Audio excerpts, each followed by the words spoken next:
CC, CEO, wanna change your life? Come see me, yo. I'ma teach you how to build up wealth for your family, not just for yourself. I'm a bestseller, a house flipper, a businesswoman, a go-getter, a big investor, a goal builder that can teach you to get richer like millions, baby. You really about to fill your savings. You about to have multiple streams to pass your children, baby. Let me teach you to get your credit on track in the long run. You'll make it all back at Catalyst and watch it all psychology black-owned firm, but we ain't all black. What's up, everybody? It's your girl, Constance Carter. What's happening? This is a Grow Your Money podcast where we talk about how to grow your money and not blow your money, because if you blow your money, it ain't a damn thing funny.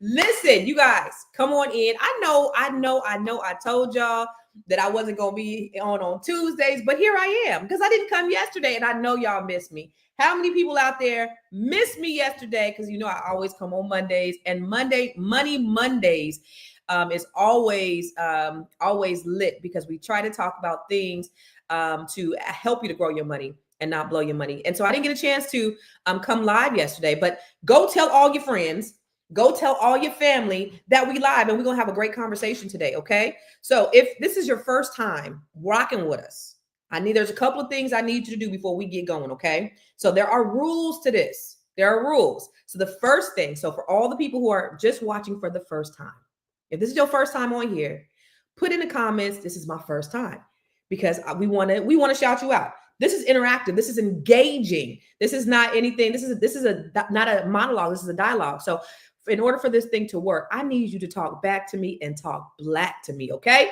So I see Karen. I see you out there from the Bronx.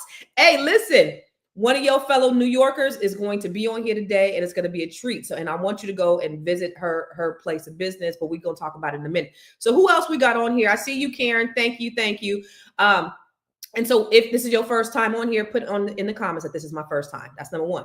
Number two, where are you watching from? Because I know we have people that watch from all over the world, whether you are in the United States, California, Texas, Chicago, New York, whether you're across the pond. You know, I always love to shout out the people who are watching from Europe and Africa and all those places. So if you're from another country, put that in there too. But wherever you are from, make sure that you put in the comments. I want to know, where are you watching from? Okay. So that's the second thing. Thirdly, here's the most important thing. Is if you have a Black-owned business. Okay, I see you, Carmen. It's your first time watching. All right. You from the USA? Where are you from in the USA, Carmen? What's up, Booker? What's up, Big Booker T? From Fort Worth, Texas. What's happening? This is the most important part. And I know the people who tune in all the time. What's up from New York City, Miss Naomi? What's up, Naomi? The biggest thing is if you are a Black-owned business, it is extremely important that you put your business, if you're Black-owned business or you know a Black-owned business, it's important that you put it in the comments. Why is it important that you put your Black-owned business in the comments? It's important that you put your Black-owned business in the comments because we have to work together. It is important, it is essential that if we are to close this wealth gap, that we support each other. Here's the thing. In 2017, there was an article that said by the year 2053, the median wealth of Black people was going to be a zero. That's a bad thing. And not far behind that, Hispanic median wealth was going to be a zero as well. While our white counterparts, their net worths were exceeding and excelling, ours were on the decline. I don't believe that though. And I talk about it on my TED Talk. It's called Google That Shit. And if you haven't seen it, it's one of the best TED Talks I've ever seen. I mean, I got over 440,000 views, and I think it was a really dope TED Talk. But I talk about how to close the wealth gap because there is a problem. There has been disparities. There has been systematic racism and redlining, predatory lending, all of the things that have held us back. And I talk about it on my social media all the time. So I always try to give you a historical perspective of why we're in the situation that we're in. It's a lot of gaslighters that are out there that will talk about the crime in Black communities, that will talk about, the poverty and that celebrate the decline of Black people. But I want to always talk about how we can uplift each other. And one of the problems of our community is that the dollar does not stay in our community over 6 hours. That's a real problem. It's a problem that in other communities, you have your Jewish communities that the dollar circulates 30 days, and you have the Asian community that the dollar circulates 20 days, and you have the Hispanic community that the dollar circulates 11 days, white community 17 days, but the Black community 6 hours. That's a whole problem. But it's not absolutely our fault. The reason why the dollar doesn't circulate in our communities is because we don't have Black-owned businesses. I don't know if you know that only 3% of businesses in Black communities are Black owned. What does that mean? Well, we can't spend money with businesses if we don't have businesses. And so what ends up happening is you go to a Black community, you go to a Black neighborhood, you'll see a Hispanic owned business, you'll see a Jewish owned business, you'll see an Arab owned business, you'll see a white owned business. But if you go to an Arab community or a Jewish community or a white community or Hispanic community, you'll never see a Black owned business. That's a problem.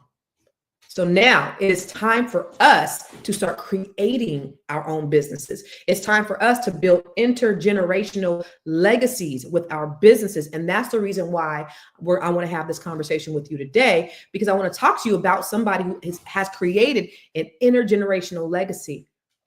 But the reason why I'm bringing her on here is because it's something that you can do too. So every day that I come live, I just want to inspire you to be able to do the same and let you know that if we can do it, if I can build a business, the largest Black owned real estate firm in California, if she can build an intergenerational fashion clothing line, she's an icon, she's done all these great things, you can do it too.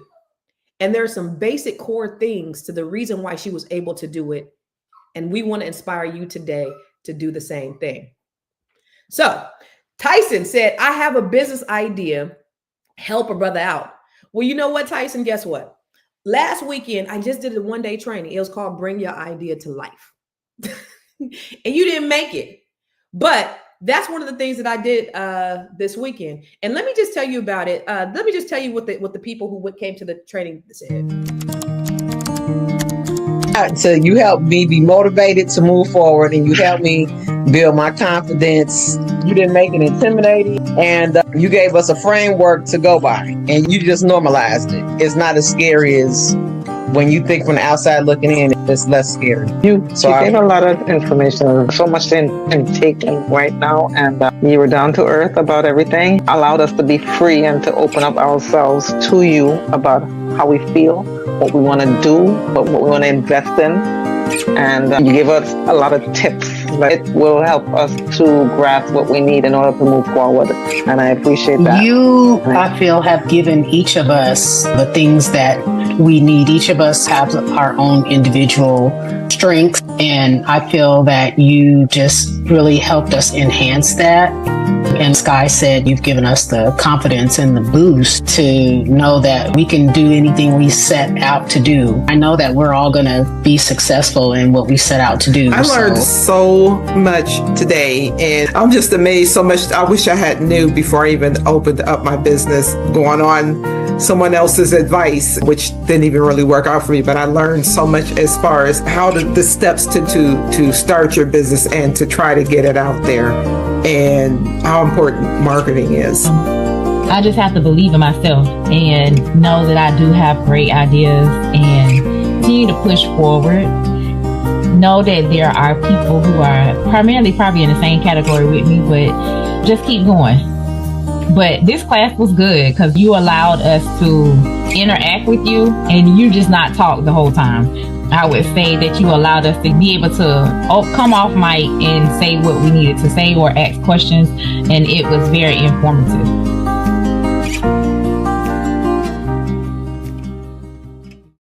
So I'm so glad that you brought that up, Tyson Williams, because I am actually doing another training, and I'm actually making it a 2-day training. So it was so impactful. It was so powerful that we had to make it a 2-day training. So listen, this is what you're going to get when you come to this 2-day training. It is now a 2-day training. I'm doing it September 6th and 7th. Okay. So what you're going to learn how to set clear and attainable goals. You're going to learn how to identify, attract, and speak to your ideal client. I'm going to show you how to create your unique value proposition so that it explains why you are the best solution in the market. I'm going to teach you how to brand your business to connect and to convert your clients. You're going to be able to build a brand that resonates emotionally and visually. I'm going to also show you how to build to make your business too legit to quit. I'm going to show you how to build up your entity, protect your business entity, to choose the right structure and understand how to legally protect your business. I'm going to also show you how to trademark. I'm going to show you the trademarking basics of how to build your business. Learn how to safeguard your name, your logo, your intellectual property, how to market your business with confidence, how to master the difference between branding and marketing, because they're two very, very different things. I'm going to show you how to create a compelling what's in it for me statement. Okay. I'm going to show you how to monetize and build multiple revenue streams. I'm going to show you how to pitch with your power. All those things in this 2-day training. Plus, you're going to get coaching from me. I'm going to give you 30 minutes of free coaching that goes on to this. Now I charge $500 an hour for coaching. Okay. And people pay this. I'm going to give you templates. I'm going to give you the business toolkit. You're going to walk away with templates and tools and worksheets. You're going to get a private online community, and you're going to get ongoing inspiration from people in your community. All of that. So go to Bring Your Idea to Life. That is going to help you to get clear on your business. You're going to go from ideation to manifestation to monetization. If you're really serious about building a business, and that's what is so important, ladies and gentlemen, that's why I come here every single day, because it's not just about talking about money. It's how do I get there? A lot of you don't have the confidence to start, to launch. You don't have the tools, the knowledge, the know-how, the wisdom. And so that's the purpose of this training. And I've converted it from a 1-day to a 2-day because there's so much information and their brains were about to explode. But I'm gonna give you a little time to rest, give you a little time in between. And then we're going to pick back up on Sunday. So it's going to be a Saturday and a Sunday, but I'm going to give you everything that I know, everything that helped me to create my business, largest Black-owned real estate firm in California. I wrote several books, best-selling books, published myself. I didn't even know what the hell I was doing. And I made bestseller on my first book that I wrote. Yeah. I'm a cannabis investor. I have a cannabis dispensary.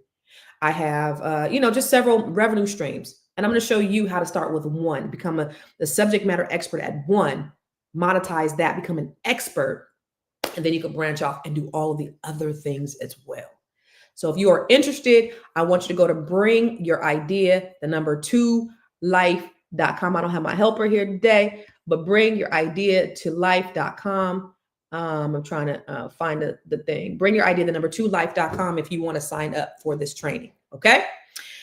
So before I bring my special guest, one more thing. I don't know if you guys know, for the ladies, we have the Net7 Nation. OMG, the Net7 Nation is coming to a city near you September the 1st. And we are so excited about helping all these Black women. I don't know if you know, there is a African proverb that says, when you teach a man, you teach an individual. But when you teach a woman, you teach a nation. That's what Net7 Nation. The countdown begins. The movement is growing, and the moment you've been waiting for is finally here. Net7 Nation is launching September 1st, 2025, a nationwide sisterhood of powerful women building wealth, shifting mindsets, and changing generations. This is more than a community. It's a movement. It's legacy. It's your time. Get on the list now and be the first to register for this life-changing experience. Net7 Nation, because when you teach a woman, you teach a nation.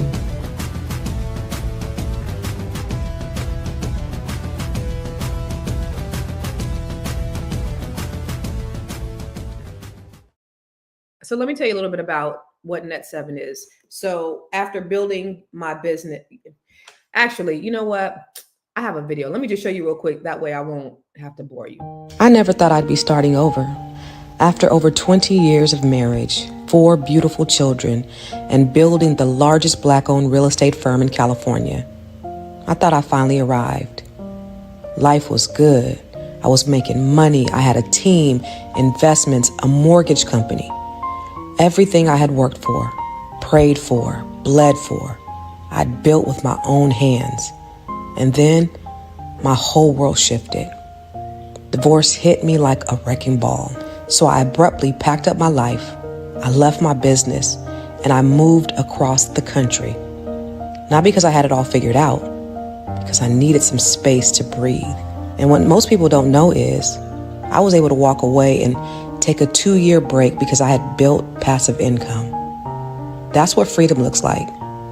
Having my money work for me when I couldn't even work for myself. And during that time of stillness, I prayed, I fasted, I asked God, what's now? That's when He gave me the vision for Net7 Collective. I looked around and I realized most of the people who worked for me were Black women. My tribe, my circle, all Black women. And I saw what we needed. We needed wealth. We needed healing. We needed options. We needed each other. I wanted to empower women who looked like me, who had given their all to everybody else, to finally pour into themselves, to build businesses, to invest, to write books, to own something. And baby, they did. Over 80 women all across the country and even globally had increased their net worth. They grew new income streams and they stepped into their power that they didn't even know that they had. But beyond the money, they found sisterhood. And now we're building Net7 Nation because this movement is bigger than just a cohort. This is grassroots. This is legacy. And if you're a Black woman or you know one who's ready to get free, not just financially, but spiritually, emotionally, generationally, it's time. Welcome to Net7 Nation.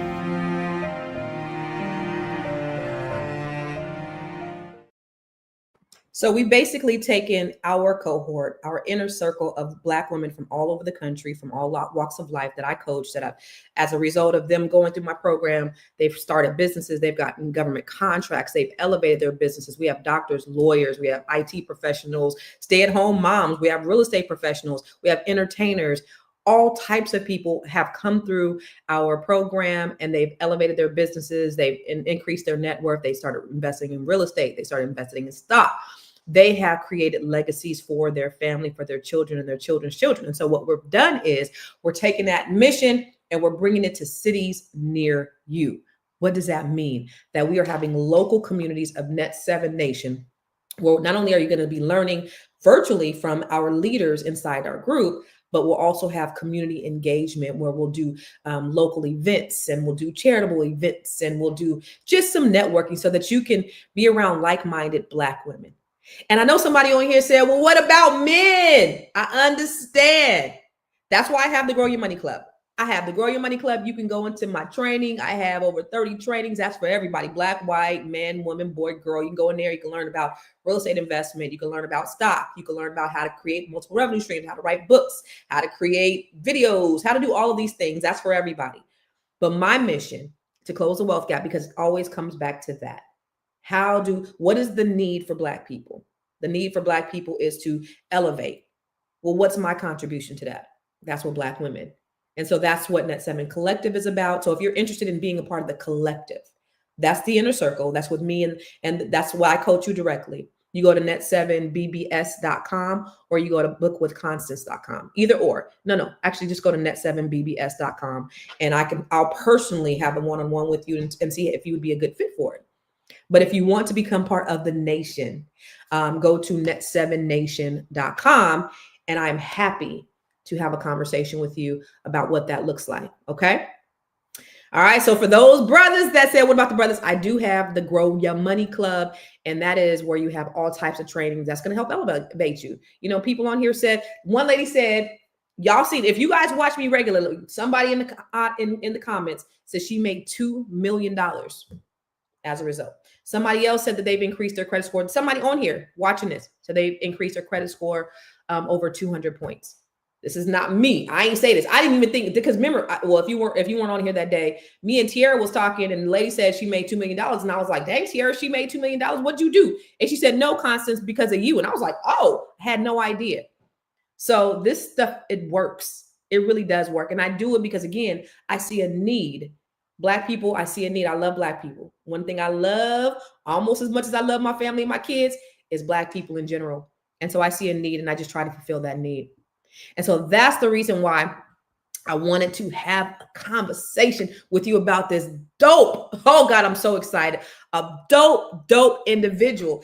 This is the thing. Let me just explain to you. And please, everybody, go tell all your people, share this on your pages, because what you're about to see today is going to blow your mind and it's going to inspire you, because legacy is not just about the money that you leave behind. It's about living with purpose, building with intention. It's about creating something that lasts for generations. Our guest today, she has done exactly that, from dressing icons. Y'all, she dressed Biggie, Beyoncé, Jay-Z. She did all of that. All right. So my girlfriend, she did that, to building an empire with her family that spans fashion and spirits and retail and philanthropy, because she does give back. Okay. Let me tell you something. Shay Wood, she is the blueprint. She didn't just build brands, she built a movement rooted in Harlem's soul and global excellence, y'all. This conversation is about legacy, it's about leadership, and it's about leveling up. So I want you to grab your notebook, tell your kinfolk, let everybody know, because class is about to be in session and wealth building is officially in session. Let me show you a little something about my girl. Today on the Grow Your Money podcast, I am honored to welcome a true mogul in motion, Shireen Shay Wood. She's the powerhouse behind 5001 Flavors, Harlem Haberdashery, HH Bespoke Spirits, and the nonprofit Take Care of Harlem. A Columbia grad, a wife, a mother, a brand strategist, Shay has styled legends like Jay-Z, Beyoncé, and Biggie, all while building a family legacy rooted in culture, fashion, and community. She is the definition of style, strategy, and substance, and I can't wait for y'all to hear her story. Hey, what's up, girl? How you doing, Miss Shay? I am fine. Am I frozen on your screen? Because I'm frozen on mine. You a little frozen, but we can hear you. What's up, Okay, ladies? wait. Well, first of all, let me get unfrozen because I got to get into it. Let me. Am I moving? What's going on? You ain't even moving, sis. Okay. A little bit. What's up with your Wi-Fi? I do not know, girl, but you got production, quality, videos, music, comments. I'm loving all of it. I gotta get my situation right over here. What is going on? Man. Listen, I saw your podcast. Don't play with me. I seen the podcast. Do not play. And I wish I had, man, you should have sent me clips from your podcast because I would have showed it on here. That'd have been dope. No, for real. If y'all want to see like real production, like a real podcast, she got it. I'm not even playing. Well, I mean, can you hear me? Because I don't think you can see me. I can hear you. But real quick, so what's up with your Wi-Fi? What Wi-Fi are you on? You want to like get off and get back on? I don't want you to. I must be on a hamster wheel Wi-Fi. Let me get off and I'm going to come right back on. All right, bet. Okay, cool. I'm going to just talk to him for a little bit while you get off of here, okay? Because I want them to see you. I need them to really understand who it is that we got up in here. Okay, so listen, y'all. So like I said, Shay, Dr. Shay, okay? Dr. Shay, she dressed Biggie and Jay-Z and Beyoncé, and she's right. She has a cornerstone business right in the heart of Harlem. So all of you guys that are in New York, I really want you to visit her store, the Harlem Haberdashery. I think that's what it's called. Let me see. Is she together? She ain't all the way together yet. But I really want you guys to support her. It's all about supporting Black-owned businesses. Why do I say that? Because it has been ingrained in us to not support each other. It is hot as shit in here. It has been ingrained in us to be divisive and be crabs in the barrel. It's so funny because the other day, if you're on my Facebook page, so I've been living in like really nice communities for the last 20 years, right? So I lived in a really nice community in California, where there was like multi-million-dollar homes and on the water and they had yachts and all that stuff. I've never, ever said anything about my community. And so I now live in a very nice community in Maryland, in the DMV. Same thing. It has, mansions and Black. It's all Black though. It's great. It's beautiful. I love it. And so I just posted that I was walking one day and I'm so proud. And it feels good to be in a neighborhood that has all, Black excellence. And so people in the comments was coming for me. That was like, this ain't Black excellence. This is whatever. And I felt so sad for them because it is Black excellence. But other things are Black excellence as well. We're not a monolith. And so I think it's good to celebrate Black people that are doing well, because what we see is a lot of negativity. What we see is, because every time we talk about something, I have people go to my Facebook page. It gets lit over there.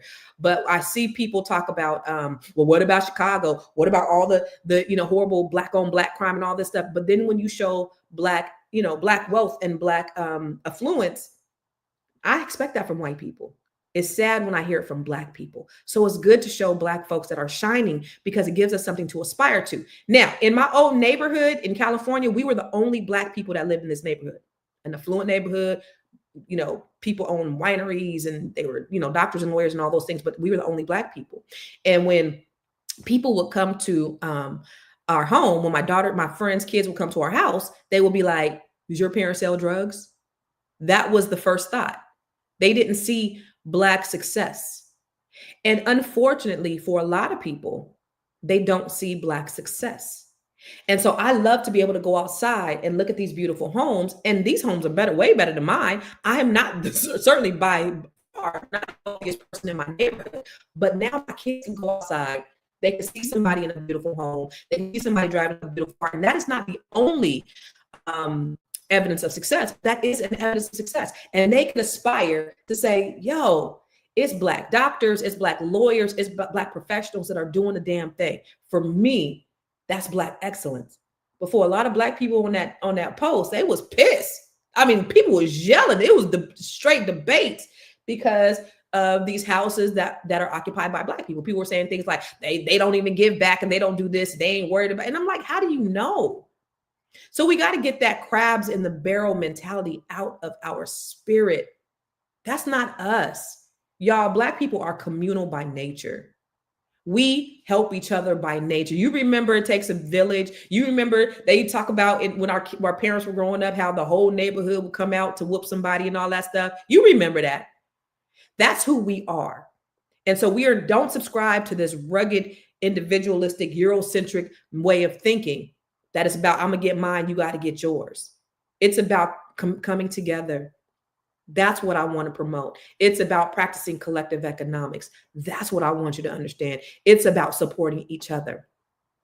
I was listening to a Jewish guy named Solomon Barrow, and he said there was a few things he said. He said the reason why the Jews have less than 1% of the population. Listen to this, you guys. They have less than 1% of the population in the United States, but they have over 50% of the wealth in the United States. And there was 3 reasons that he said.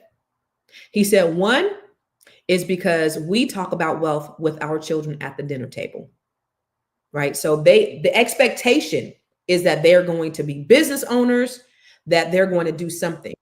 Okay. So number 1, we talk about wealth at the dinner table. Number 2, I'm going to give you 2 reasons. The second reason is because they practice collective economics. This man said they don't do business with anybody who doesn't look like them, and they're unapologetic about it. We have to be so intentional about who we do business with that we don't give a damn. Me, the first person I'm going to always go to, and you can call me racist if you want to, but it's not racist. It's Black love. I am B1. I'm Black first.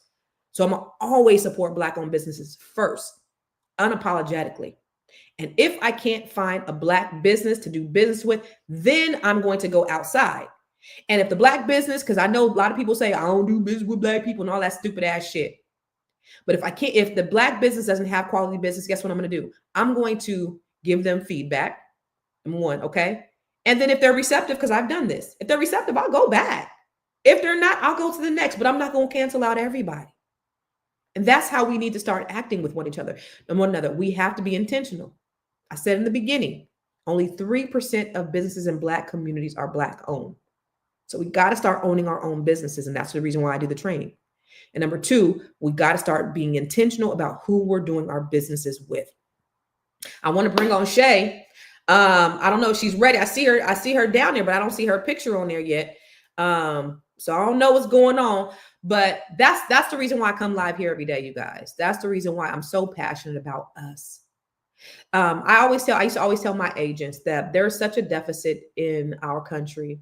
There's such a deficit in and there's so much suffering in our community that we will always have work to do. We're always going to have work. If you're trying to be the solution to somebody's problem, you will always have work. Because I'm going to tell you something. In our community, we have some problems. And so how do we become the solution? And so that's what I want you to think about when it comes time to creating your businesses and you put it out there. Don't think of, well, what if I fail? Well, what if I succeed? What if things go right? The failure is an inevitable part of the process. You got to fail in order for you to learn. I want you to fail because that's how you build your character. That's going to be your building block. So that's what we have to think about. So I want you to think bigger than your current situation, your current circumstance. I want you to think bigger than what you see that's immediately in front of you. And that's the reason why I come here, is because I want to show you the possibilities from people who've done it. So, Dr. Shay, somebody said it's all scripted. Ain't nothing that I'm saying scripted, sweetheart. Let me see. Cosmic, what's up? I ain't said nothing that was scripted. That all came from the dome and from the heart. Chicago, wait. Tell them leave Chicago crime alone. Crime is everywhere. Absolutely.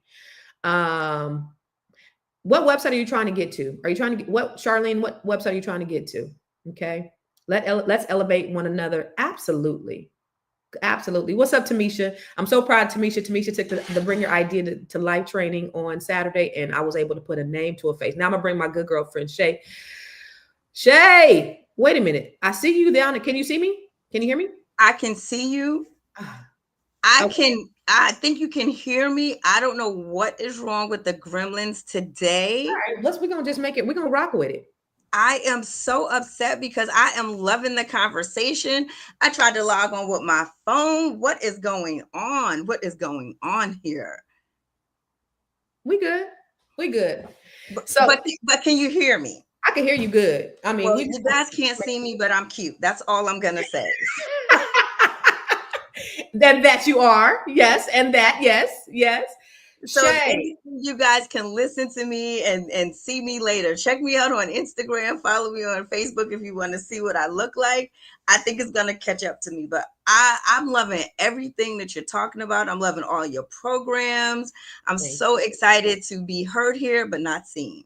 I appreciate it. No, we can see you. We can see your essence. We do see you. And Zen said Mercury in retrograde. You know, I agree. Listen, today was one of them days. I think, you know, even for me, let me tell you how proud I am of my sons, and we can get to it. This morning I woke up and I was like, fuck, I forgot to tell the boys to take out the garbage. And we had so much garbage because we went to the dump last weekend and we had some garbage left over. And I was like, we got to get the garbage to the thing. But I fell asleep last night, forgot to tell my sons to take out the garbage. And I'm like, woke up at I was working. Then I finally thought about 8 o'clock. Oh my God, garbage comes at 5. What the hell? I get up, I look outside, the garbage is outside. So my boys, which are the most trifling boys in humanity, took out the garbage without me even telling them. So, but you know, that's that Mercury in retrograde thing where like you're just scrambling and everything is just kind of like all over the place. And that's the reason why we see you. We got to take it as we see it. But so I want to come to all of your events. I need to level up, even though I loved your introduction. But you know, we all got to do what we got to do. I feel like what I do for my business, I'm doing for the community and the world. So I'm super excited to be here with like-minded and like-hearted business professionals, aspiring entrepreneurs to tell my story. I went to an event that you had back in May. Was it in May? In Harlem. Okay. Was it in May? The girlfriends?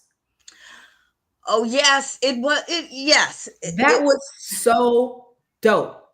So y'all had Tamika D. Mallory. Okay, this girl is connected. Listen, she's connected. Y'all had quite a few, like, you know, influencers there on stage.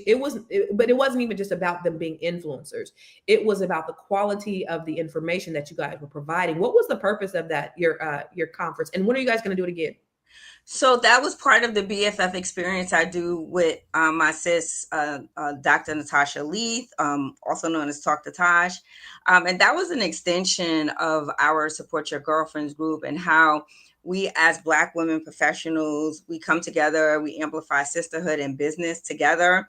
And so I always say that all of the information I have, just like you, is not just for me, it's for my family, it's for my community. And so I just try to share. I think there's enough room at the mountaintop so that when we succeed, all of us can be there. So a lot of the information and context I have are not just for me. It is for other people. And so it's about just sharing. And it was about having a very different and diverse group of people talking. We had Tamika Mallory, who's of course an activist. We had my brother, Dr. Kels Barnett, who is an influencer, designer, philanthropist, has Take Care of Harlem as his 501c3. We had Ashley Muhammad, who is an iconic designer from Harlem. and we had Tahiri. So it really is about where you are, seeing who you are, and helping you amplify and stay in your lane. And Right. so it was the business of friendship. But we were just talking about how instead of just being friends and hanging out, we need to use our friendship to amplify our lives. And so Yeah.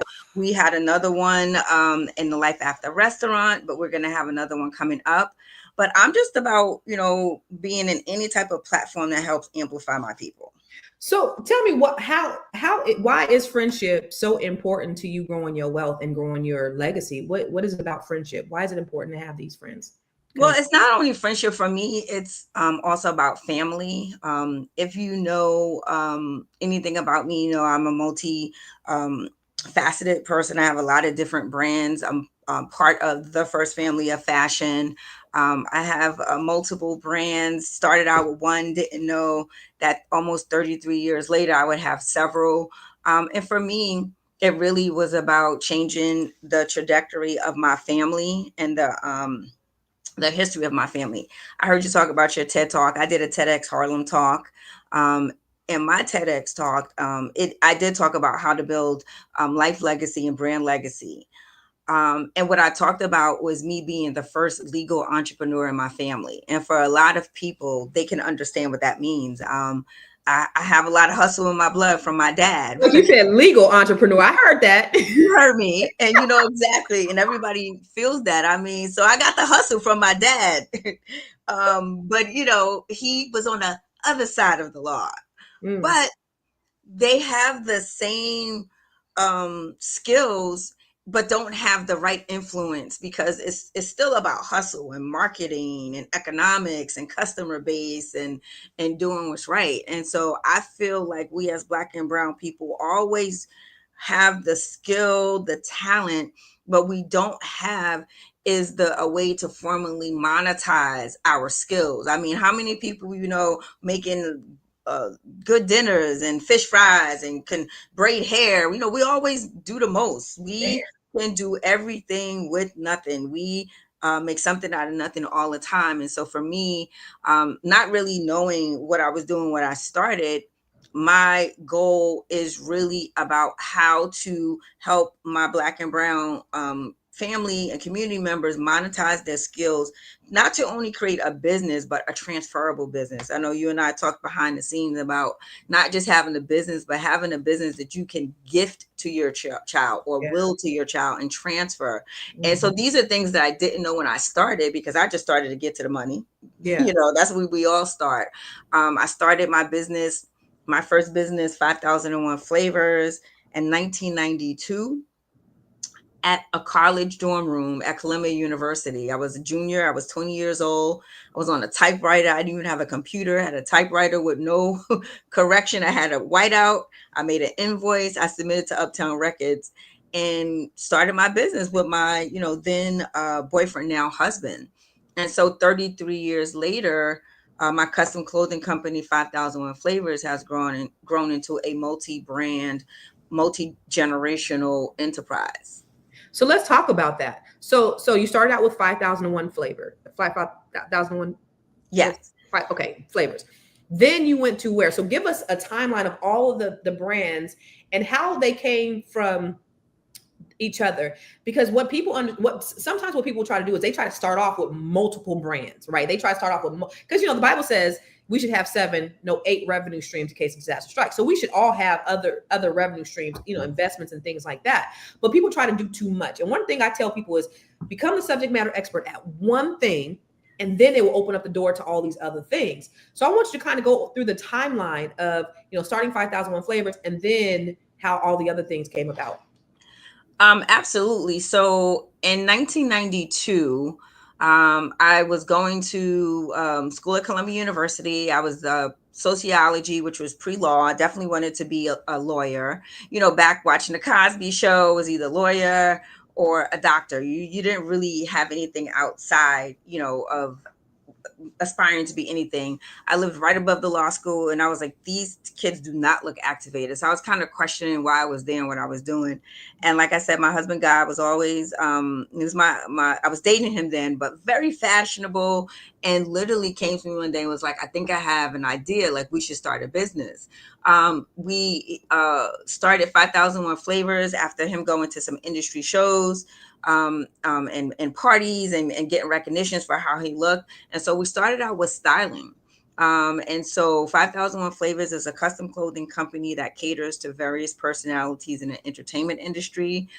So I tell everyone to always think like tours, award show, album covers, personal appearances, any and everything that you see an artist wear. Someone, there's a discussion about how they look, what lifestyle, definition are they making about their brand. And so us, it was visual. So we started working with, at that point it was Uptown Records, with Andre Harrell. And one of our first big clients was Heavy D and the Boys. We did Nothing But Love album packaging. So Shut up. so we started to get a lot of album packaging. And back then everybody read the liner notes, and so we get shout outs to 5001 Flavors. Ultimately working with Hev was kind of like working with the biggest rapper at that time. Everybody's multi-platinum now, but Hev was it. He had the presence.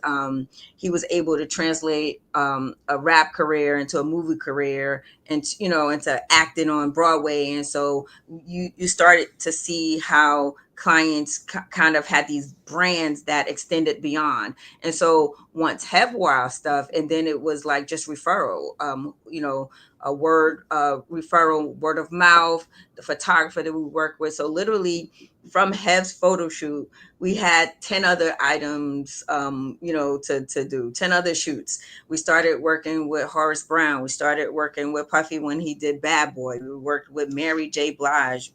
We worked with this new up and coming rapper, Biggie Smalls.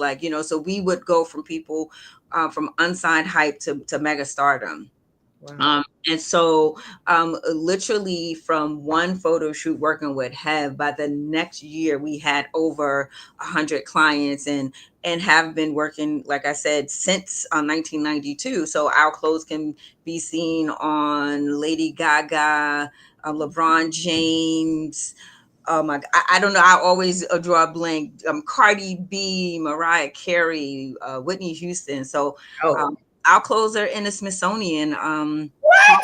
in the Rock and Roll Hall of Fame, because we designed items for Hustle, Nipsey Hussle. What? Yeah, so Nipsey Hussle's outfit that we donated to the Smithsonian is there, and Biggie Smalls has something in the Rock and Roll Hall of Fame. So not only was it clothes, but we also part of history, part of pop culture. So 5001 still exists after 33 years. We still work with the who's who, and now we're kind of multi-generational, because now some of our clients have their own, children who have their own brands and businesses. And so that was, I was able to see like how hip hop grew up, how my family could kind of grow up and evolve. So 5001 Flavors exist, and really thought, okay, so how can we turn this into something that's not so insulated and niche with celebrities? And so Harlem Haberdashery was born about 13 years ago. It is a retail store at 245 Lenox Avenue in Harlem. I want everybody to visit. You can actually follow in all my brands if you go to my Instagram at Shay S Wood, ShaysWood. Follow all my brands as I'm talking. 245 Linux. 245 Lenox. I thought that was Malcolm X Boulevard. It is, officially people call it Lenox, but it's AKA Malcolm X Boulevard. Is that one N or two N's? It's one N. Okay, let me change that. Okay. Yeah, that's okay. So definitely follow me on Instagram in real time. All my brands, Avenue. Okay. Lenox Ave. All of my brands are in my bio. It's easy to click. And so Harlem Haberdashery for us was just an evolution of the lifestyle of the intersection of fashion and clothing and lifestyle. Brought in more of our family members into the brand, so that now 5001 Flavors is now Harlem Haberdashery. And so now you can see there's a brand aesthetic. You can come. 5001 was more consulting, and it is more consulting. And we work behind the scenes with our clients on set around the world. But Harlem Haberdashery allowed us to have a brand aesthetic so that people can see. At this point, my brother's older, my kids are older. My husband and I have a long-standing history in the industry. We have this great celebrity adjacent clientele. So we get tons of really great press because the people behind 5001 Flavors created this Harlem haberdashery. And so it was in Harlem because, that's where my husband got his swag. That's where, my brother has a great influence. That's, my kids, were born. And so it's important to represent Harlem, but also bring quality, a great brand aesthetic. So Harlem Haberdashery is in its 13th year. And so we're proud to be multi-generational, but we're also proud to be in Harlem. And growing up in Harlem, we know how important it is to represent. And so you go from Harlem Haberdashery, and then what are the other businesses from there? So the reason Harlem Haberdashery was so important because we wanted people to feel like they were part of our brand, and we know that we work with celebrities, but we feel like there were people who were not celebrities but had their own red carpet moments, and so it really is about just helping people be fly as their own personal brands. But I kept saying to myself, these are so many great opportunities, but once you're in business, there's another business opportunity that presents itself. And so while I was looking for a sponsor for one of my events, I was actually approached by a distiller to have a private line. And so Harlem Haberdashery then grew into HH Bespoke Spirits. We had a curated collection of aroma gin and vodka. It is on sale. I like to say in the same celebratory events that people have on our clothes, they also have our spirits. And so because we have a fashion forward concept, if you look at the bottles on HH Bespoke Spirit, again, you can follow it on Instagram. You can see that each of our bottles are like a celebrity and a personality that we dress. So they have their own different personalities. We definitely got a bunch of awards because our design of our bottle is so impactful and it's gorgeous. During the pandemic, a lot of people were like, well, I don't drink liquor, but I drink water. And so we expanded to HH Bespoke Spirit and Beverages. And we have a bottled alkaline water product that we self-distribute direct to consumer. By the way, I had some of that water. It was good. It's refreshing. So it really is not about sitting here saying I want to take over the world. It's about being present and seeing that there are other opportunities that present themselves, and how can you set yourself up to have a mutually beneficial relationship with like partners that you partner with or your brand. And so everything for us is under the first family of fashion, because not only did we expand from 5001 to Harlem Haberdashery, my brother, Kelsmania, my sis, Ashley Muhammad, my brother, Guy Wood Jr., they each created their own line. So not only, has my entrepreneurial spirit helped me, but it's also kind of blossomed into this really cool generational brand, a family that kind of exists. I think collaborative economics is important. I don't think we work enough with each other. I mean, this is why Black Wall Street is so important, because if we do want to keep our money in our community, we have to help and elevate each other. And I feel like I have too many resources to not share with other people, because all of the information and contacts I meet are not for me. They are for other people. Wow. And so I told my husband this the other day. I mean, they say that you could give somebody fish and feed them for the day, or you could teach them how to fish and feed them for the lifetime. And so for me, my brand of business is about helping my family elevate, helping my family make money, because of course we're for profit, but also I'm trying to change generational curses, Yeah. I'm trying to break them and speak to generational strengths. Yes. I talk Generational about the blessings. hustle of my dad. That's a strength. I don't Yeah. see that as a weakness. Yeah. And so for me, it really is about how can I leave this world and my family a better place than when I came. So let me ask you. So there's so many questions I have just from what you just shared. But so first of all, what does haberdashery mean? I've never heard that word until I heard your business. Where did that come from? So a lot of people only think it pertains to hats, but it really is about like those fine underpinnings, like the notions and the buttons and any and everything that you use to kind of dress up. Although we can refer people to hats. It really for Oh, us, haberdashery is a hat. See, I ain't even know. a lot of people are like, oh, that's a hat store, but it is not. So Harlem Haberdashery does not just sell hats. We I sell didn't know haberdashery meant hat. for a I lot don't of know if I'm people. the only one. Anybody in the audience, anybody in the chat know that haberdashery means hats? Maybe they don't have them in California, but I never heard the term haberdashery until I heard of your store, and I was like, what is a haberdashery? Why would they name it haberdashery? Like, what does it mean? They make it up, but what does that mean? So Okay. the crazy thing is HABER in Latin is like to have dash, like to have swag. So it's like, Ooh. so it has like multiple, meanings. Okay, so Paris says she hadn't heard of haberdashery either. So I'm not the only one. I feel a little bit uneducated, like about fashion, because I didn't know what haberdashery was. But as a business owner, and there's so many questions I have. But as a business owner, you've managed to build these very successful businesses. So when you were sitting in your college dormitory and you had this typewriter and you wrote this invoice to Uptown Records, it just happened like that, or like, So was there a process to it? I mean, first of all, the young lady that seriously was sitting at that typewriter had no idea I would be here 33 years later. 5 brands, because there are other brands too that we actually didn't talk about. I literally always knew I wanted to work for myself. That's the one thing I knew. My father had a store in Harlem. I love pressing those buttons.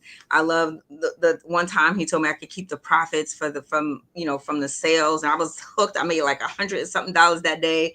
And to a 10-year-old, I was rich. Like, I knew it. I saw it. I said, oh, if I give 100, I can make 250. So I understood that. For me, it really was about, like I said, creating my own economy, working for myself. I did have a 9 to 5 because I love that paycheck every other Friday, but I knew that it was limiting in terms of who I wanted to be and how I could move. And so starting a business for me literally was, I don't want to get a job and work for somebody else. I'd rather work for myself. Can't even say that I had a plan. I didn't really understand business. I remember I bought this $5 book. I will never forget it, from the Strand bookstore in New York. It was literally How to Be a Small-Time Operator. I literally read this book one day. It taught me how to start my business. I started as an unincorporated entity and realized that didn't work for me. And the next year. So I'm sorry to interrupt you. So when you sat down at that typewriter, you had the business already? Like, what was that? No, I literally did. When I tell you that I was building this plane as I was flying, I had no concept of how to start a business or what I wanted to do. How long did it take you to get to the point where you got your first sale? I would say 3 months. So let me tell you why. Impressive.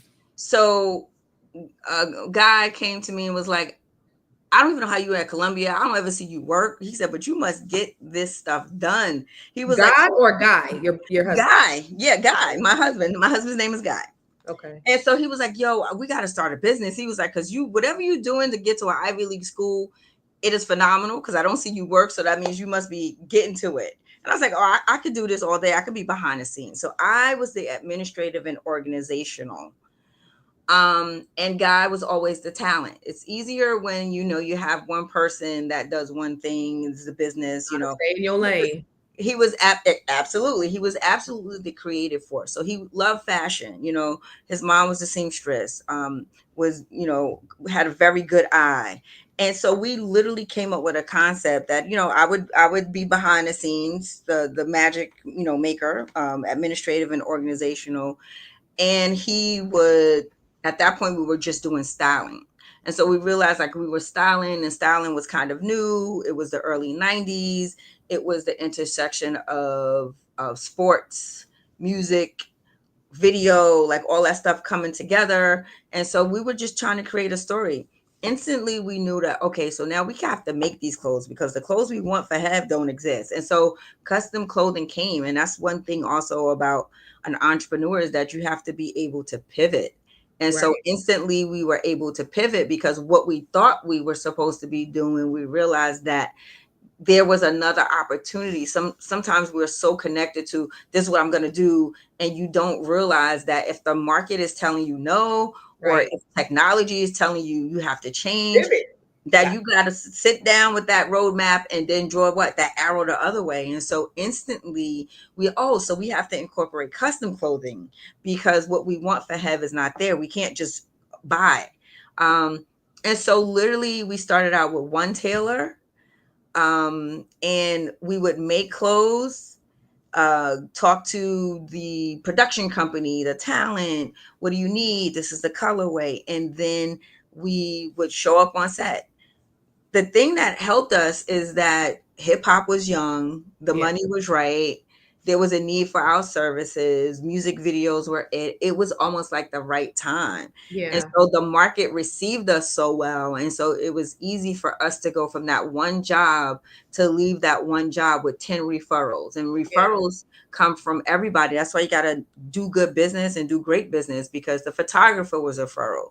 The intern was a referral. The artist became a producer. Have ultimately became a producer and started working with So For Real. And then he became a head of a record label and had a bunch of artists on his roster. And the legal representative of one of the artists had 7 different artists that were working for. So you never know where your opportunity for expansion. And so word of mouth was very important for us. Social media did not exist in 92 when I started my business. And so I know how to exist without social media. Some people do not. I can remember, helping my friends send out 100 resumes to 100 people and having to go to our house and stuff envelopes. And now that's the click of a button. So I think they have no idea.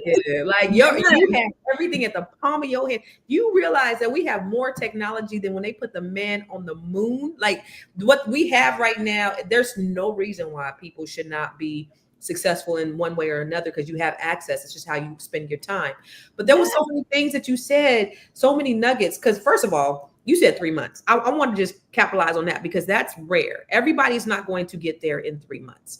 And I need people to understand that sometimes it can be a situation where it's overnight. She was able to get there in 3 months. Here's how she was able to parlay that though and leverage that into a full business. Because what happens is when you don't pivot, you die. Yes. There's a lot of people who have these great businesses, and then when things change, they don't want that. I've always done business this way. This is how I know how to do business. I'm not going to do anything different. And then they end up dying.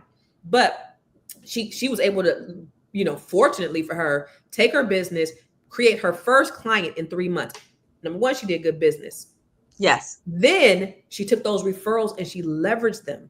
And she continued to do good business where she was able to leverage those opportunities to other opportunities. Now, had she done bad business, Hev wouldn't have referred her to So For Real, and all of the other things wouldn't have come from that. So it had to start from there.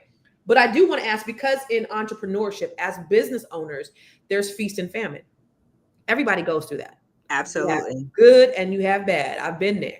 And so how were you able to not just pivot, but to maintain when there was famine in the land? Like when the sales weren't rolling in like they needed to, how did you continue to exist? What did you do?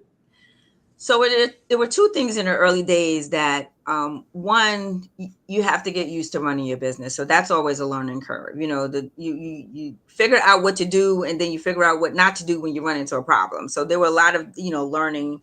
But the one thing that I realized is that I didn't know about the multiple, revenue streams. And I realized that, okay, we were doing one type of business. We were marketing to artists and entertainers. And so we had to kind of open up who we thought artists and entertainers were. It wasn't just rap. It was different genres. It was people on Broadway. it was entertainment industry professionals, it was attorneys, it was production company hosts, it was the moms of the celebrities. So one, we had to broaden who our consumer base is. I know a lot of times, sometimes people are stuck on, oh, this is my consumer and this is my demographic. And my demographic were people that wanted to buy our stuff. And so we really had to kind of open up who we thought our customer was. But then it became a point where, especially like around a time like September 11th happened, I realized that the way that we were marketing ourselves, we were just working with artists who wanted to be in videos. And I think at that time, when the world kind of shut down and we realized, oh, we can't just have one type of business that we're doing with one type, with a few type of people.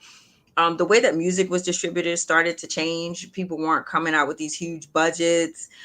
People weren't marketing, it just, everything changed in the industry. And so we started to pivot to work with a lot more athletes at that point, because then that's when the NBA initiated the dressing. Remember they had that. Mm-hmm. And so instantly we had not really been courting sports.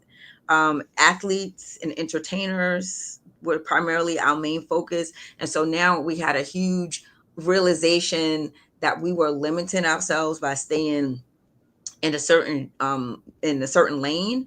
And so sometimes the world would give you an opportunity that you didn't even know, or realize. And so literally right around the, September 11th, when albums were not coming out, people didn't want to talk about that. The world was kind of, figuring out what was going on. It really was like one of those times of introspection, much like COVID for a lot of people, that like you have to plan out like how do I move forward? Because if you count on one set of people, if you count on one demographic, if you count on one revenue stream, when it stops, your business stops. Yeah. And so we started to do a lot more sports. And that was great, because now not only are our artists diversifying, our sports stars start to diversify. So when we work with LeBron James and his stylists, and yes, we're doing, basketball suits for appearances, but now he's doing commercials for vitamin water. Did you do Dwayne Wade when he had those little bitty pants, them tight ass pants? Was that y'all? We did not. But a lot of things, like when I say some stuff that are really memorable, people remember them. Remember that Nike commercial where LeBron James was all of those characters and he jumped? We did every single clothes. Oh my God, you should have sent me that. I could have played that for everybody. Okay, that's you. That was you. I'm gonna have to come back on when I'm moving and not stuck in Frozen. And now I know you got all this fancy stuff. I will send it to you. But yes, that Nike commercial, that was called the LeBrons, that campaign where he was the lone character on the top of the board, and he jumped into the pool, and he was the grandpa and he was the little kid. Well, we did a whole campaign with LeBron. We did a campaign with him with vitamin water. We still make clothes for Shaq when he does all of his icy hot. I don't know if you guys always see him at icy. Yep. Well, we make clothes for Shaq when he was an NBA star. And so now as he progresses on in his career, we also work with him because he's still Shaq. He still needs clothes. Right. So recognizing who your consumer is and then how your business can grow with them has been what has kept our business intact. I love that. I want y'all to catch this. So for y'all inspiring entrepreneurs and business owners, business is business across the board. You don't have to be a stylist. You don't have to be stylish to own a business, whatever that is. She saw a need, right? So it was like, okay, this is what our niche is. And then they had to kind of expand that as they saw, things getting a little bit low or slow or things starting to change. They had to redirect and say, let's open it up. Let's do something different. Let's expand. So that's so important as business owners, as we're looking and we're seeing the market trends, we're doing our research, we're seeing what's going on. And then we make modifications to our business so that we can still continue to have the business. Because I'm going to tell you, for some people, I don't know if you heard of Sophia Russo. Have you heard of Nasty Gal? You know, that designer? Mm-hmm. So she built this $500 million empire. And then 5 years later went bankrupt. Boom, boom, boom, boom. Right. She was in her 20s. I think there was even a documentary, or she had some kind of on Lifetime movie about how she came, but she rose so quick. But because she didn't have those foundational things, is that me? Oh, because she didn't have those foundational things. It says I'm not on Facebook. Because she didn't have, she didn't know how to operate her business. She didn't know how to be a CEO. There were just some basic business fundamental things that she didn't have, that she went all the way up here, and then she came crashing and burning. That's why it's so important that you have the fundamentals of business, your business acumen down. Yes. Now, Shay said she learned as she went, but she learned. That's important. That's important. You have to be flexible. You have to pivot. You have to learn from other people's mistakes. But I also think surrounding yourself with other entrepreneurs and building a network that supports you. A lot of times we build and we have help for like our employees and resources. We as operators also need a network of people to help us. So it is important to mentor other people and help them, but it is also important to fellowship with other business owners that will help you. And also, have business owners and entrepreneurs that speak your name in rooms that you are not in, and that are also looking for opportunities and connections for you. So literally, if I walk into the room and I know that someone is looking for a marketing or creative agency, I'm going to represent and point them to my friend Tanisha Jones of the Alumni Creative agency, because I know that that's what she does. If someone, and she's good at it too. Yes, and if somebody wants to get, that's whack. Right. If somebody wants to get their hair done, I'm going to connect them to somebody that, if I was not unfrozen, you can see how cute my hair is. My friend Nicole, who does hair, and so it really is about surrounding yourself with people that you don't mind being in business with and you don't mind speaking to. So I think that's important also. Shay, you said something though about mentors and coaches and training. How important is that to your business? Because a lot of people, they want to get in business, but they don't want to invest in themselves. They don't want to pay what it takes to get the coaching or the training. Everybody want to die. Everybody want to go to heaven. Nobody want to die. Everybody want to get rich. No, nobody want to do what it takes to get rich. How important is it for people to have mentors and coaches and go to trainings? It's very important, and I see you pushing your great programs. I do speak to emerging entrepreneurs, aspiring entrepreneurs, established one-on-one. Follow me, Shay Wood. thewoodenterprises.com is my website where you can book a one-on-one also with me. I do one-on-one, one-offs, but I also offer packages where I can meet with you 4, 6, or 10 times, because it is very important that you have a framework. I like to say a roadmap. And a roadmap doesn't necessarily mean if I do these 10 steps, that's it. It's till you get to the next level. And so a lot of times the hardest thing is knowing what to do, because there's so much information out there. You listen to TikTok, Facebook, and Instagram. They got you doing everything. And so get your LLC. This is what they said back in COVID. This is what all the influencers. You get your LLC, and then you get a trust, and you put it in a thing, then you do like this, and bada boom, you got $1 million. Like, yeah. It is a lot of work, and it's hard, but everything is hard. It's hard getting up or going to a 9 to 5. Everything is hard. It's just, what hard do you choose? And I choose to work for myself. Because I would love to pick a paycheck every other Friday. Yeah. But I also know that I am not going to be paid what I'm worth to a company. But I also don't want people to think that being an entrepreneur means that you can't have a 9 to 5 and have an entrepreneurial mindset and do something else. And so for me, being an entrepreneur does not mean that I can't have a 9 to 5, because sometimes you need a 9 to 5 to fuel your entrepreneurial passion. True. That's true. I think that understanding now as a 50-something-year-old woman, I'm on your heels, sis. Is that a 9 to 5 is one revenue stream, but you could also sell your cakes on the weekend, do hair, sell Avon, sell Mary Kay, sell your crochet, have stuff in consignment. Those are all very different levels. Not sell your ass. Those are all very different levels of revenue. But the thing about the multi-revenue stream that's important is that you got money coming in from everywhere. That's right. So that you're not dependent on one thing. I know sitting down with a lot of I like to call them scholars that I talk to, because once you graduate, you I mean, from my program, you definitely are schooled. That everyone was like, I'm in COVID, I'm sitting at home, I'm just waiting for it to get back to normal. And I'm like, whoa, if you're waiting for it to get back to a system that didn't work and broke, you're gonna be stuck. Like, this is a new normal. We have to change. We have to change how we think about what 9 to 5 is. Is that working from home? Is that maybe working hybrid? Like, so a lot of times we don't understand that we have to change. Right. And so I love people that work 9 to 5. So I don't ever want people to think that when I say entrepreneur, I'm talking about, quit your 9 to 5. But I don't think that this world is set up for a one revenue stream to be all that we can live off of. And that's sad, but it's the truth. We can't. It's impossible. And as you know, the thing about it is inflation has grown over the last several years, and our paychecks haven't. And so if you don't have, Shay, I picked up and I moved from California, and I kind of basically shut down my business for 2 years.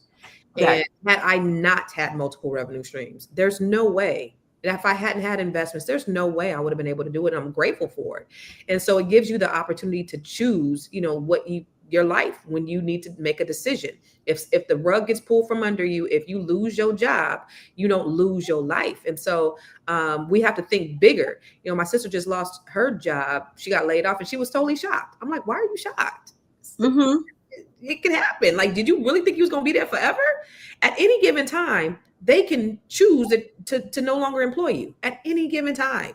And so it's important that you have something else to fall back on, that you have other things in the pipeline, in the pot, in case something doesn't work out. But I want to shift gears, because I want to ask you something fun. I know you said you talked about Heavy D, you talked about so many people, Beyonce, Jay-Z. Now, who is the most fun celebrity client you've ever worked with? And you cannot say all of them. So you asked me that, and I was like, oh, I never like to say one person. The fun one, just the funnest one. Not to say everybody else ain't fun, but who was really? So to be very honest, as the administrative and organizational person, I don't necessarily get to interact with a lot. A lot of my stuff is invoices. It's not sexy at all. But what I do love is that our clothes are everywhere. And so I would say this for me, and this is like, I didn't even realize I was going to say it until I just said it right now. Like I guess the funnest client I would ever think about is we dressed Elmo one time. Elmo? And it was Elmo, the puppet. Elmo, shut your mouth. Elmo came in a suitcase. You had to put on white gloves to measure him. I think he won a Grammy, him and his handler. And he had a little suit. But for me, it was a representation of like a pop culture icon. It was really weird, because now it made us realize that we really do contribute to the stylish look and success of our clients. And so it wasn't just about clothes. I really realized at that point, oh, so we're like pop culture history makers, image makers, and our clothing will live in history. And so that's when I really started to pay attention to like our clothes being in like museums and like different institutions and like permanent archives. We have clothes in the Fashion Institute of Technology and permanent archives. We've had some of our clothes exhibited at the Met, in the gift shop. And so for me, I realized that it's not just about fashion. We're making clothes, but we're really making history. Man, that's so dope. I coach Black women. I have this thing called the Net7 Collective. And one of the things I have them do is I have them read this book called Outliers by Malcolm Gladwell. Malcolm Gladwell talks about in his books, it's one of my favorite books. You're an outlier for sure. Mm-hmm. But one of the things about outliers is that there's a couple of different things. Number one is like being in the right place at the right time. You were certainly in the right place at the right time, right? You being in Harlem, you having, your husband having this fashion sense, connections, you being the administrator, like all of those things were a culmination of you being, you being able to do that. And a lot of people are in situations where they have access to things that other people don't. You had access that like I wouldn't have had in California. Mm-hmm. The other thing is he talks about it takes 10,000 hours to get to a place of perfection, right? So if you do something over and over and over again, when you get 10, and he used people as example, he used like Bill Gates and he used the Beatles and all of these different people who did something over and over and over again, and then they became proficient and excellent and great at it. This 10,000 hours concept. So a lot of times people will, instead of picking up their phone, they need to be doing something else that's kind of productive to whatever that it is they want to do. But the third thing is not only were you in the right place at the right time, you were the right person in the right place at the right time, right? So a lot of us are in the right place at the right time, but we're not mentally and spiritually and physically the right person in the right place at the right time that are willing to take these opportunities. Yeah. And that's what is, I think, is key, because people could say, oh, she got lucky because Right. she's in Harlem and then her husband had these connections and then they got hooked up with Heavy D. But you still had to do all the things. You still had to be the right person. You had to have the right business acumen. You had to have all of those things. Now, like this could have fizzled out after a one deal thing, because if you didn't have your shit together, but you were the right person in the right place at the right time, you are an outlier. And I think that's important to people to understand, because there's opportunity that you guys have that you won't do because maybe you think, oh, somebody else is doing it, or maybe it's not good enough, or maybe, whatever reason. But I want you to know that you just have to be, you are, if you want to be the right person in the right place at the right time to do all of those things. Right. And I'm all about alignment. I definitely think for me, the alignment was being who I said I was and actually doing the job that I said I was doing. But I'm still a work in progress. I think because I'm always elevating and I'm never comfortable with, okay, we did it and now it's over. I think for me, it really is about, I can absolutely coach people on here, how you start your business. This is what you need to do. Like, cause those are all procedural things. But then it's almost like your brand and your business is like your baby. And so, as being a mom, you have to kind of learn and grow with your baby and with your brand and see how it progresses. And you think you're going to go down one lane and then you go there and it's not an opportunity, or they're not funding, and that's the technology doesn't support it. For me, it really is about trying to be who I tell people who I am, who people say that I am. And so I'm trying to live in alignment.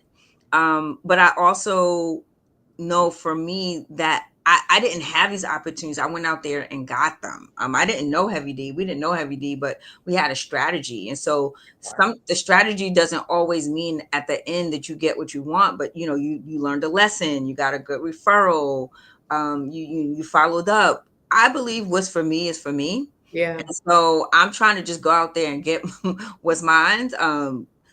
Shining my light, good vibrations, giving good energy, doing good business, have a great product. That's all you can do, and find your customer. But you also have to find your people, and that's people who support you and people who champion your brand. So there's so much alignment that you have to do. I'm also blessed to work with my family and my husband, which is itself really hard, but we're all committed to doing the same thing. So now it's about finding like-minded people that support what you're doing. And so although people try to separate life and business, to me, it's all connected. Like you can't live one life and then have one type of business life. And so it really is a mindset shift that I think a lot of people have to do. A lot of people say, I want to start a business because I want to make money.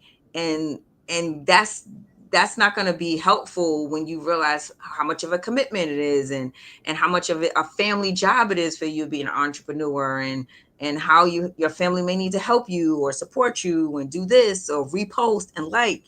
We have a family group chat, and my brother will be like, okay, I ran up a caption, a post. I need everybody to like, share.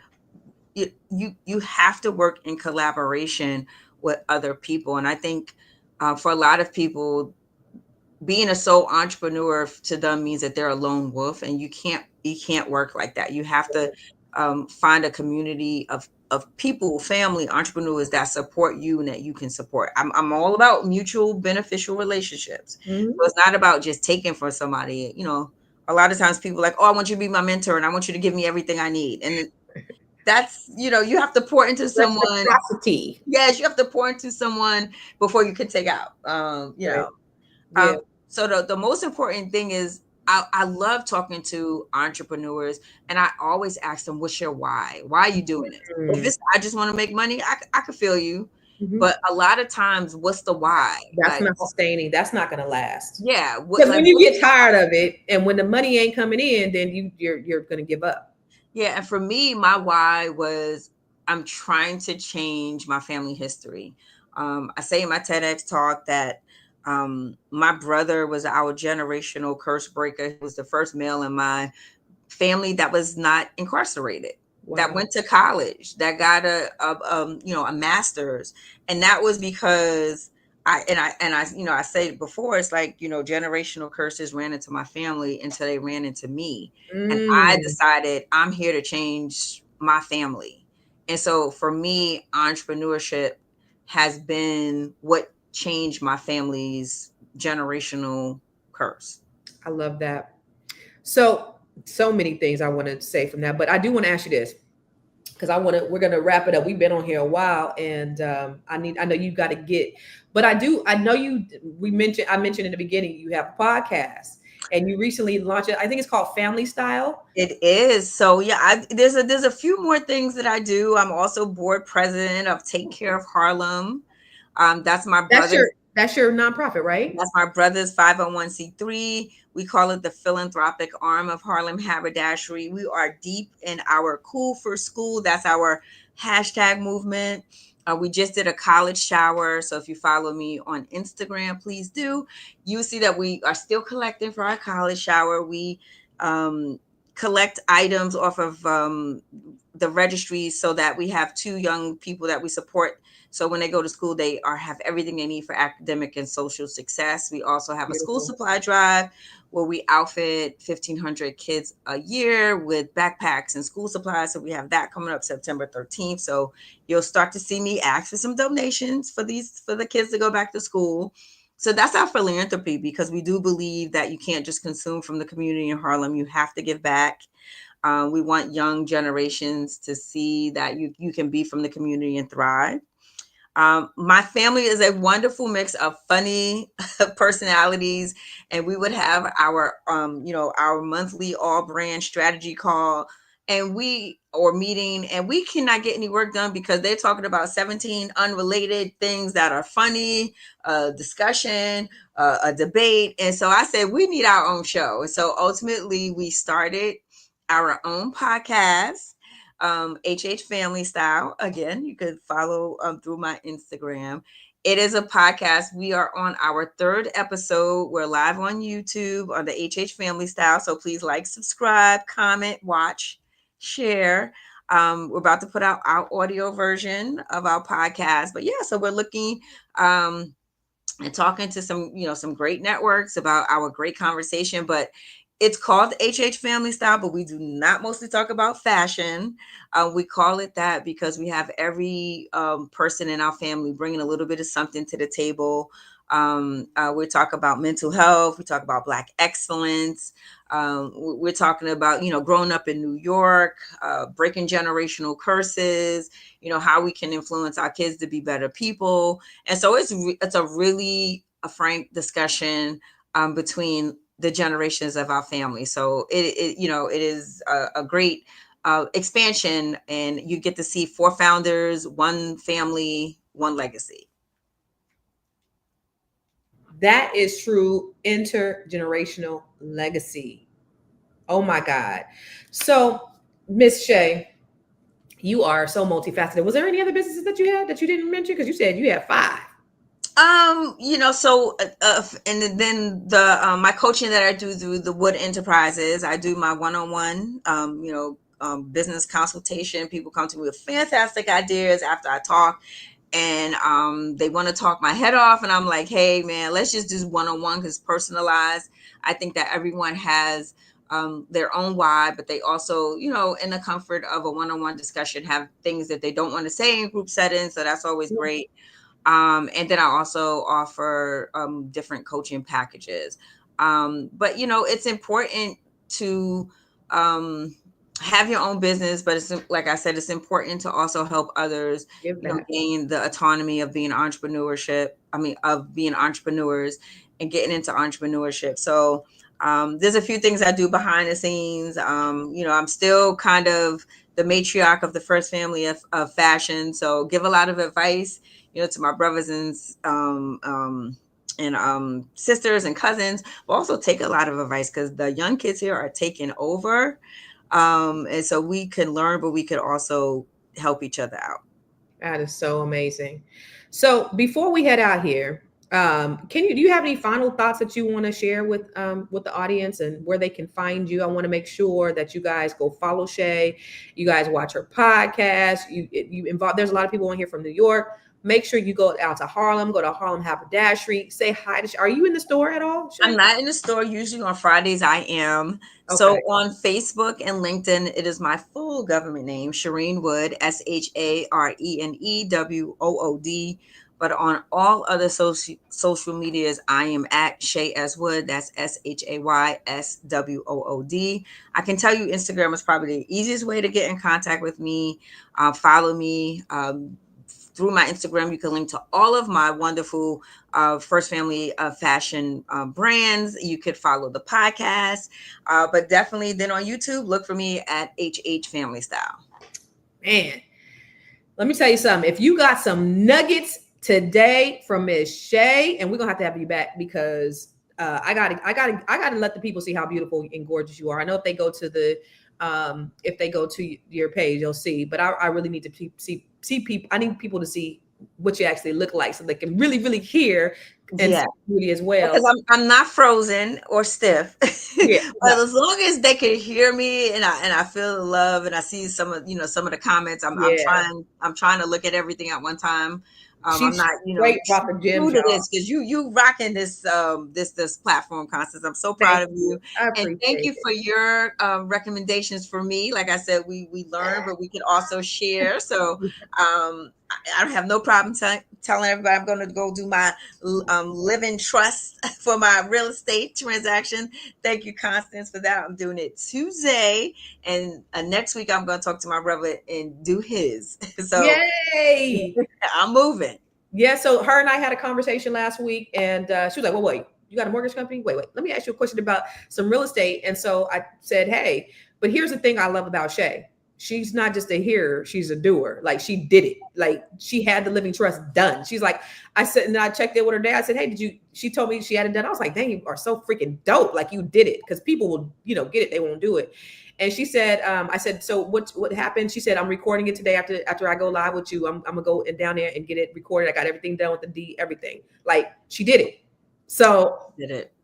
That's everything. Like, my heart is exploding because she didn't just, download. Cause I came up with this a few months ago. So what happened was I was on here talking about how to protect your assets because so many people die. I've lived in affluent areas for the last 20 years. Before I moved here, I was in California. We were the only Black family. Everybody was white. And so when I went over there, I was trying to see who all lived in the neighborhood, and I couldn't see because everybody had their houses in living trust. I was like, what the hell is this? Then somebody died. And I had a client that died. Like, it was a young couple. They're like 28. 8 months after we sold them the house, they died. And then the house had going into probate and all this stuff. So I learned, what the importance of having a living trust was, because most people didn't know. I'm coming to Maryland. I live in this equally affluent black community, and I go look up, see who all live in my neighborhood. Guess what? I can see, because you know why?